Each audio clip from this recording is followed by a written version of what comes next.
अज्ञानाच्या अंधकारात खितपत पडलेल्या हरिजन गिरिजन अडलेल्या नडलेल्या आणि वर्णव्यवस्थेच्या चौकटीत पडलेल्या दीन दलितांचा ज्या महामानवाने उद्धार केला ते महामानव म्हणजे क्रांतीसूर्य ज्योतिबा फुले यांच्या प्रतिमेस मी प्रथमतः अभिवादन करते.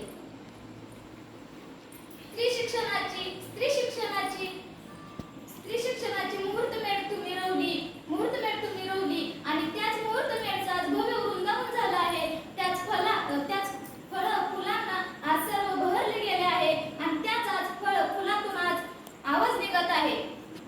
क्रांतीसूर्य ज्योतिबा फुले यांचा जन्म 11 एप्रिल 1827 साली कटकून सातारा येथे झाला. त्यांच्या आईचे नाव चिमणाबाई व वडिलांचे नाव गोविंदराव असे होते.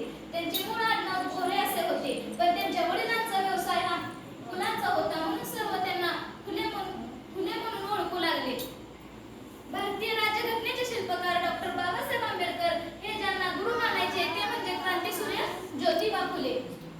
शेतकरी कुटुंबातील ज्योतिबा हे आपल्या कार्याने महान बनले.